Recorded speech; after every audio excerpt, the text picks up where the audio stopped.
What's going on, everybody? My name is Chris Wagner, and I'm the attorney at Wagner Law. It's a personal injury firm out of St. Petersburg, Florida. I have been a trial attorney for, the better part of 9 years, and I've tried almost 40 cases. And I was doing some shorts on um, just different legal topics, courtroom stuff, based on like suits here. And there's just too much stuff. I can't do it. I can't do it as a short. So I thought, I'll just make like a longer form YouTube video. So I'm just gonna play these clips. This is like a best of, or like I guess most unforgettable courtroom moments in suits.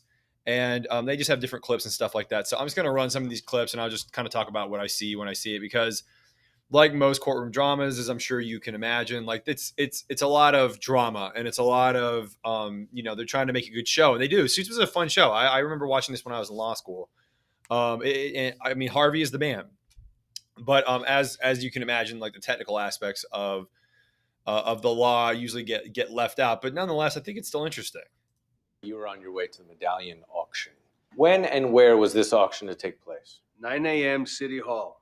According to the police report, the accident occurred at 8:53 a.m. That means Okay, so I've already watched this clip, so I know that this guy right here, the person that he's questioning, is actually opposing counsel.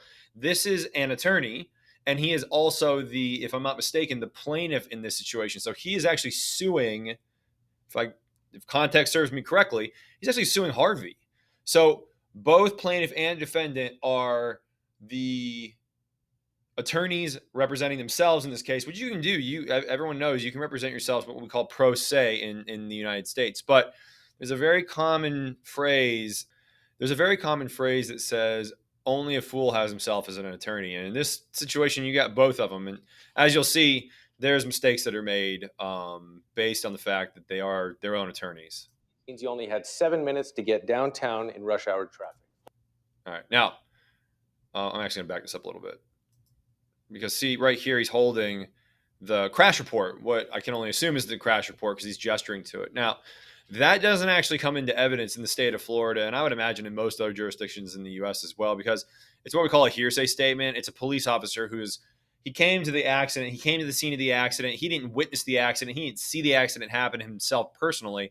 He just came after the fact, and then he generated this report based off of all of these statements from people who saw the accident, but he himself didn't see it. So police reports in the state of Florida, with very rare exceptions, ever come in. However, you can use it just exactly the way that Harvey's using it here. He can pick it up, he can look at it, he can ask questions from it to the to the witness. 3 a.m. That means you only had 7 minutes to get downtown in rush hour traffic. Objection, irrelevant. I believe when I made the same. So now this is interesting, because he's his own attorney. This is where objections would happen. This is, if he had hired an attorney, the attorney would be sitting at counsel's table objecting to all the questions that, or any of the questions that they thought were objectionable to Harvey. So it's interesting that he stands up in the witness box to make his own objections, but I don't really see any problem with that. I think that's the way you would do it. I don't know if you actually stand up or not, but I think that's kind of beside the point. Same objection, you told His Honor it was highly relevant. Overruled. You were running late, only the stakes for you were much higher, weren't they? These things never start on time. Then why was the first medallion sold at 9:03 a.m.? You were scared your chance at a medallion. All right, so his point is good about timing. Like a lot of times in trials, in my experience, whether you're there at 9 or 9:01 or 9:02 or whatever, a lot of times it's not really, those aren't really that great of points, because people's memories are bad when it comes to that stuff. I mean, especially if you're in an accident, you're not going to recall, oh yeah, I was driving down the road at 8:53 in the morning. And then the police officer is only going to, again, the police officer wasn't there. He didn't have his watch out looking at it. He's just talking to everybody. He'd say like, oh, what time do you think the accident happened at? And they'll just give their best recollection. So those minutes aren't that important. But his point though is that, the accident happened at let's just call it 8:50 in the morning.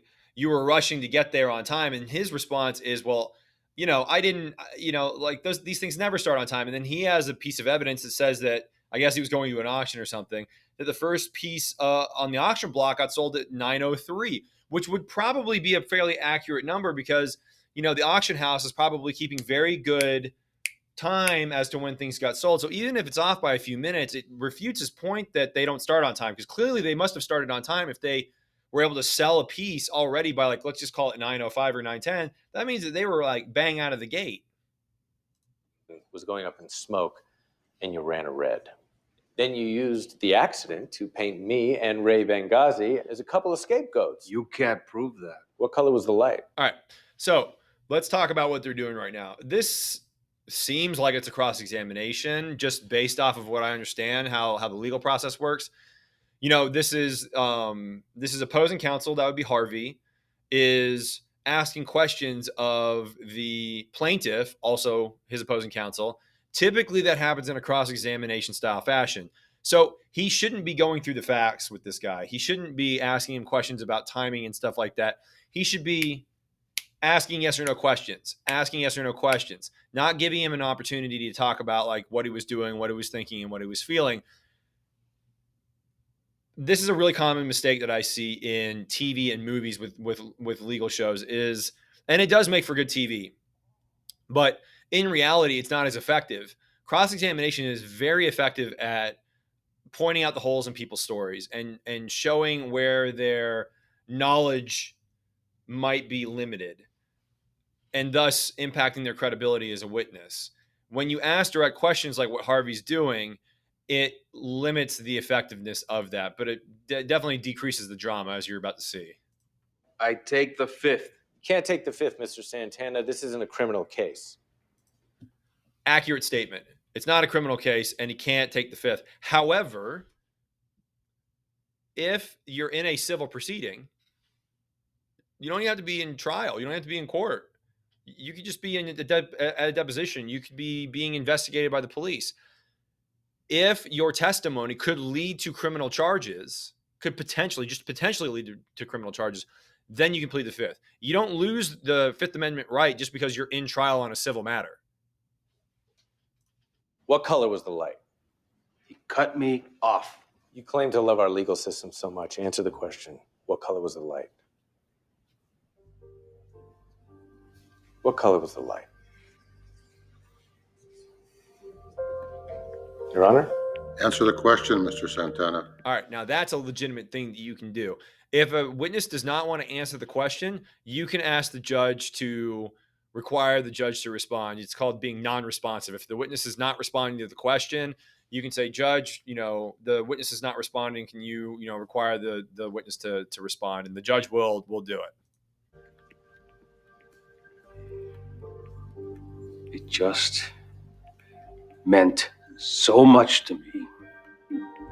So now this is nice, right? We get to see the guy, like, he's not going to lie. But in my experience, this guy would probably just lie. He would say, oh, no, the light was green. It was yellow, whatever it might be. He would just lie.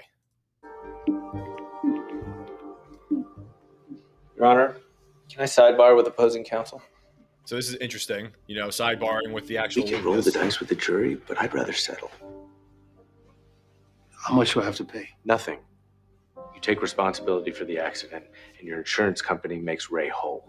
In return, I waive my right to collect legal fees. All right, so now this is the fun part of Suits. Like the Suits was a cool show because it doesn't just show them in court; it shows them doing like kind of like the backdoor dealings that you don't typically see when you're on a jury or whatever, right? So these sorts of things happen. You can settle at any time. You can pick a jury and then settle the case. You can not pick a jury and settle the case. It's happened before. The jury will go, you'll give your closing arguments and the jury will go into the back to deliberate. You can settle the case before they come back with a decision.